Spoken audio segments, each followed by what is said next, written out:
Olá, meu nome é Arthur e junto com Vinícius nós vamos apresentar o artigo From Defensive Registration to Subdomain Protection, Evaluation of Email Anti-Spoofing Schemes for High Profile Domains. Nesse artigo os autores fazem uma pesquisa sobre a adoção de grandes domínios do mundo a essas proteções contra o anti-spoofing de e-mail e também fazem uma avaliação da qualidade dessa implementação dessas proteções.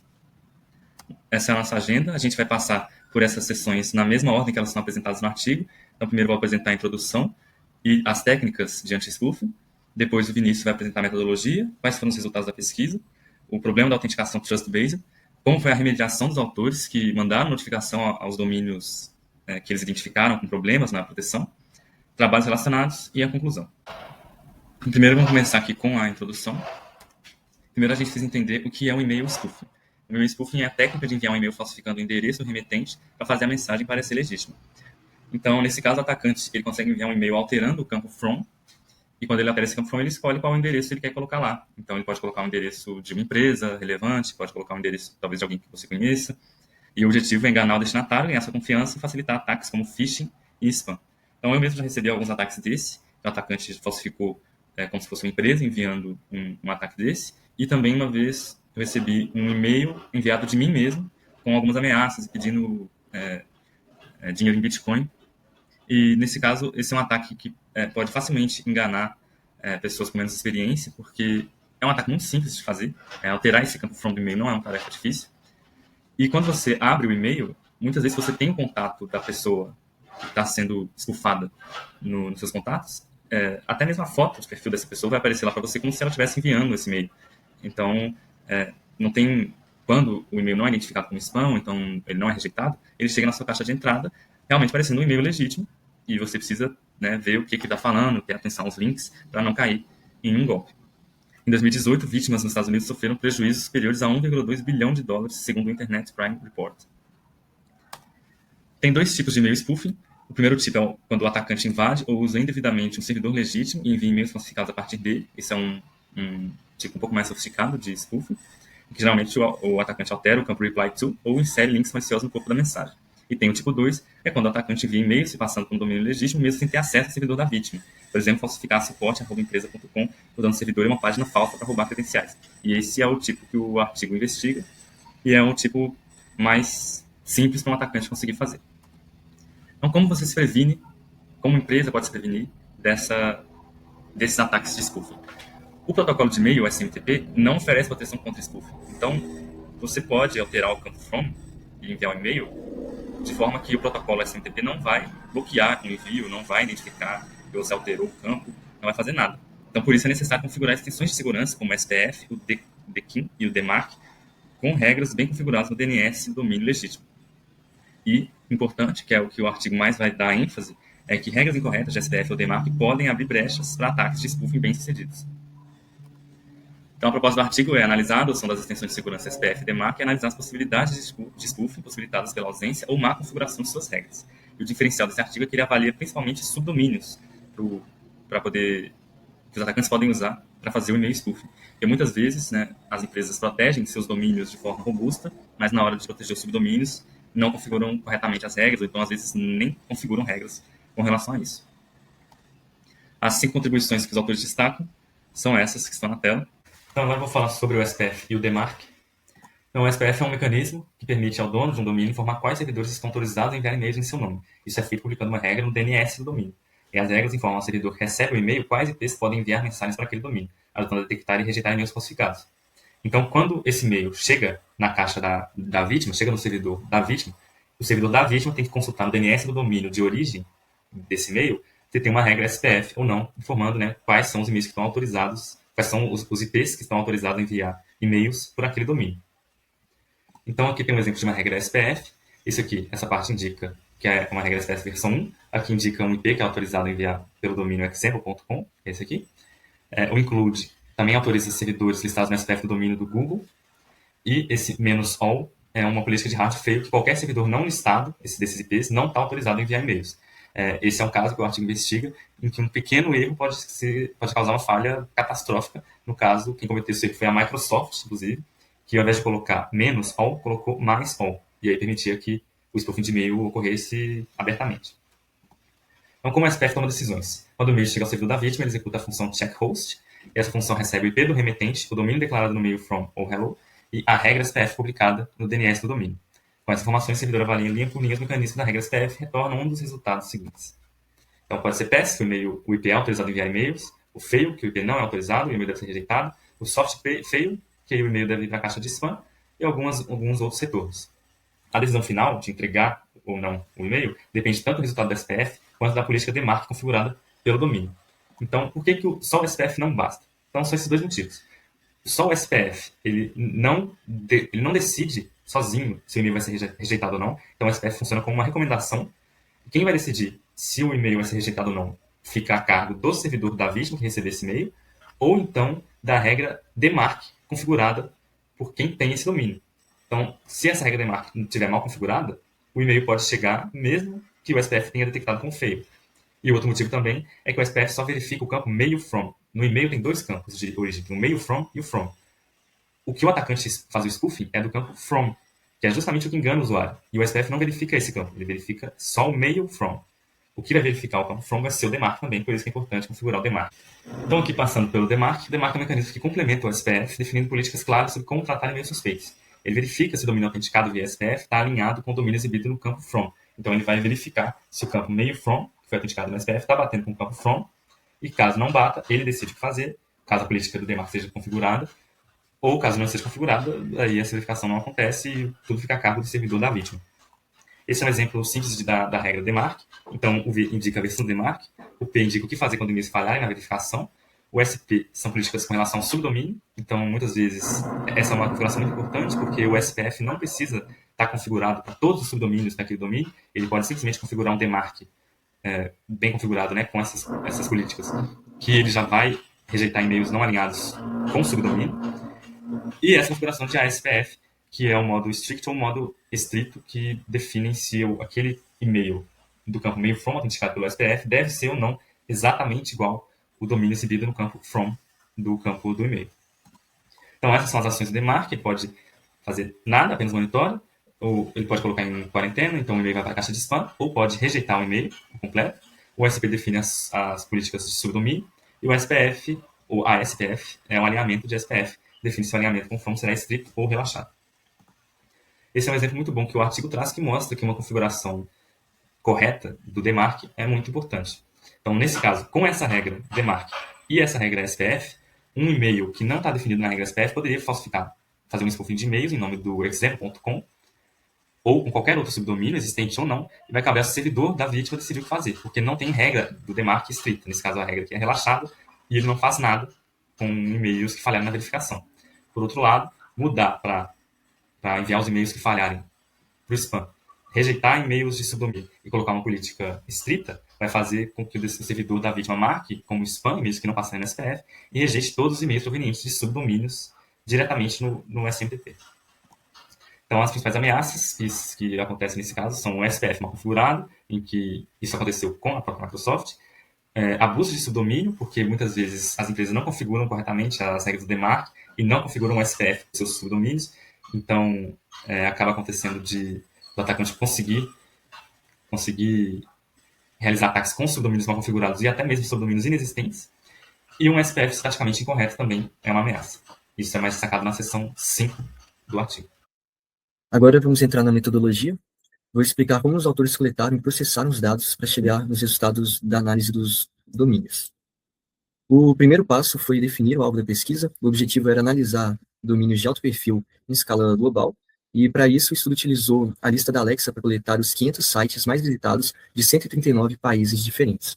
Isso gerou inicialmente 69.500 domínios qualificados, que foram filtrados para remover duplicadas, resultando em 32.042 domínios únicos. A metodologia considerou domínios de segundo nível, como google.com, ou níveis inferiores, dependendo do TLD, como google.com.br. Foi utilizada uma versão modificada da lista pública de sufixos da Mozilla para extrair os domínios base. É importante ressaltar que excluíram domínios privados, como esse da Amazon AWS.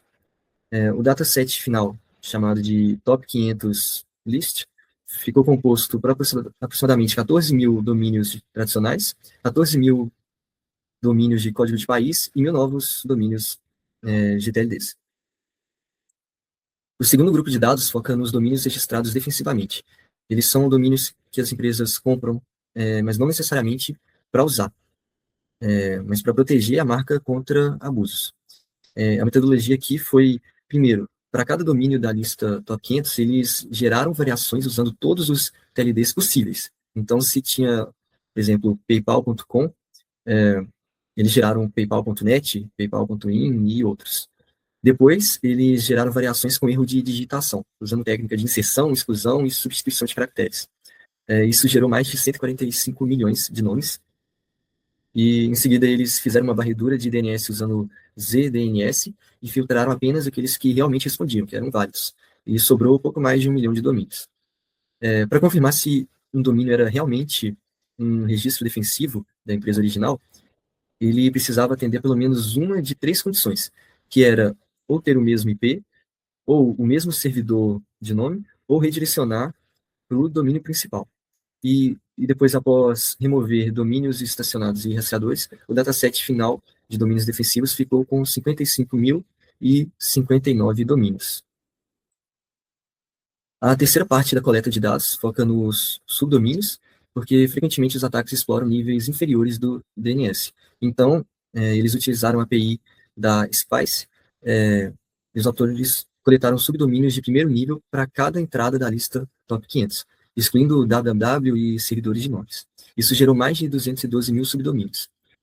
Além disso, para ter uma visão específica do setor financeiro, eles usaram um dataset externo, que está disponível no GitHub, com 7.022 domínios bancários, e geraram, usando o mesmo método do Spice, mais de 39 mil subdomínios para esses bancos.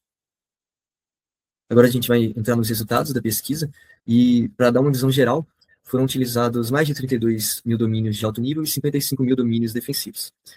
Os testes foram feitos em 3 varreduras principais. A primeira, para buscar regras SPF nos registros TXT. A segunda, para buscar regras DMARC no registro DMARC. E a terceira, para validar essas regras, emulando a função checkhost no SPF. Então, eles não enviavam realmente os e-mails. E o resultado geral, que eu vou detalhar em seguida, é que grande parte dos domínios e subdomínios estão vulneráveis ao spoofing. Começando pelos resultados do SPF, os dados mostram uma baixa adoção que é preocupante. Quase 30% dos domínios da lista Top 500 e 22,4% dos domínios bancários simplesmente não têm registro SPF. Isso significa que o servidor de e-mail que recebe a mensagem tem que decidir sozinho se confia ou não nela. E mesmo entre os que têm SPF, muitos contêm erros. E por outro lado, agora olhando os domínios defensivos, apenas 1,2% não tem SPF. E o ponto-chave aqui é que sem o SPF, o resultado da verificação é non ou neutral, o que deixa a margem grande para o spoof. 63,4% dos domínios do Top 500 e mais da metade dos bancos não possuem o registro DMARC. E é importante lembrar que sem DMARC, mesmo com o SPF correto, o e-mail forjado pode ser entregue. Então, para piorar, entre os que possuíam o DMARC, a maioria, 60% dos Top 500, usa a política anônima, que serve apenas para monitoramento, e ela não bloqueia os ataques de fato. E a gente pode ver, de novo, que os domínios defensivos são mais protegidos que os Top 500. A maioria possui o DMARC e usa a política para rejeitar, que é mais segura. E a conclusão é que o DMARC, que é essencial para bloquear o spoofing, é ignorado pela maioria. Agora, sobre os subdomínios, eles apresentaram o maior risco. Foi identificado que 76,1% dos subdomínios do Top 500 e 70% dos subdomínios bancários não têm regra SPF. Isso não seria um problema se o domínio principal tivesse um DMARC forte, cobrindo os subdomínios, mas a gente viu que não existe. E o resultado é que aproximadamente 87% dos subdomínios analisados permitem o envio de e-mails forjados. Isso inclui subdomínios que nem existem. Então, um atacante pode inventar um endereço como esse suporte@login.seguro.banco.com, mesmo que login.seguro.banco não exista no domínio banco.com. E além de verificar se a regra existia, os autores emularam a verificação do SPF para ver se funcionava. Eles encontraram 114 domínios defensivos, retornando o SPF Pass para qualquer IP. Isso incluía o caso da Microsoft Turquia, que permitia que qualquer pessoa do mundo enviasse um e-mail como sendo da Microsoft. E eles também encontraram 87 domínios do top 500 com o mesmo erro, incluindo governos e bancos. Outro problema frequente foi o erro permanente, encontrado em mais de 7 mil casos. As causas principais foram erros de sintaxe, com 5.400 casos, e o excesso de consultas DNS. O impacto disso é duplo, né? Os e-mails legítimos podem ir para o spam, e os erros de sintaxe podem ser explorados para quebrar a confiança do provedor, como a gente vai ver em seguida. Isso, como eu falei, leva ao problema crítico do artigo, que é esse problema na autenticação baseada na confiança. Os autores descobriram a falha lógica dos provedores como o Outlook e o Yahoo, que funcionava assim. Você imagina um domínio legítimo que tem um erro de sintaxe e SPF, e aí ele gera um erro permanente. Por causa desse erro, o e-mail legítimo cai na caixa de spam. O usuário vê que é um e-mail legítimo, marca ele como seguro ou como não é spam, e aí que vem o problema, porque quando ele faz isso, o Outlook passa a confiar no domínio inteiro, e não só no IP que enviou aquele e-mail. E aí, como o domínio é colocado na whitelist, agora os atacantes conseguem enviar e-mails falsificados se passando por aquele domínio. E o Outlook vai entregar na caixa de entrada, ignorando a falha de autenticação, porque o usuário confiou naquele primeiro e-mail que realmente era legítimo, mas o Outlook passou a confiar no domínio inteiro, né? Então, o estudo mostrou que o Outlook e o Yahoo são vulneráveis a isso. O Gmail não é, porque aí ele foca no IP, ele faz essa conferência do IP. Então, né, o impacto aqui é que uma regra SPF mal configurada pode permitir que o spoofing, depois que o usuário confia no remetente. Então, diante desses problemas, os autores realizaram uma etapa de remediação. E como entrar em contato com os donos dos domínios é difícil, por causa da GDPR e falta de dados públicos, o que eles fizeram foi notificar os sites responsáveis pelos domínios ou pelas faixas de IP.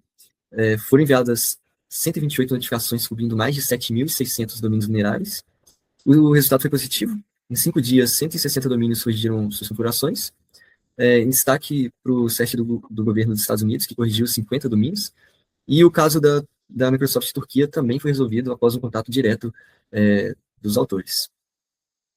Para finalizar a parte técnica, eles situaram esse estudo em relação a trabalhos anteriores, né, e os estudos anteriores já haviam apontado uma baixa adoção do SPF e do DMARC e a falta de aplicação de rejeição por parte dos provedores. Também já sabia sobre configurações fracas e implementações incorretas, mas o grande diferencial desse artigo é que ele aborda os subdomínios. Nenhum estudo anterior analisou a fundo a questão dos subdomínios, especialmente aqueles inexistentes, e nem a segurança dos domínios registrados defensivamente. E essa é a novidade que o trabalho trouxe para a área. Então, para concluir, eles enfatizaram 4 pontos principais. O primeiro, que a grande maioria dos domínios de alto perfil falha na configuração de SPF e DMARC, deixando porta aberta para e-mails falsificados. O segundo é que o estudo revela que os subdomínios são um vetor crítico do ataque. Mesmo que o domínio principal seja seguro, a falta de proteção nos subdomínios e a falta de regras para subdomínios inexistentes facilita o spoofing. Terceiro ponto é que a emulação provou que os erros de sintaxe no SPF pode ser usado para burlar o mecanismo de confiança em grandes provedores, como o Outlook e o Yahoo. E, por fim, a ação de notificação provou que o contato via CIRTS é efetivo, né, resultando em correções rápidas em centenas de domínios. E, assim, com o fim do artigo, né, a gente pode ver que com os resultados e com a conclusão do artigo, que muitas vezes o problema na cibersegurança não é a falta de recurso ou software eficaz, né, o protocolo, que seja, mas a falta de conhecimento sobre eles, né, a falta de saber como funciona, de como configurar, como aplicar da maneira correta, e que às vezes essa configuração mal feita pode te dar a ilusão de que o sistema ou serviço está seguro, quando na verdade não está, por falta de entendimento sobre a tecnologia.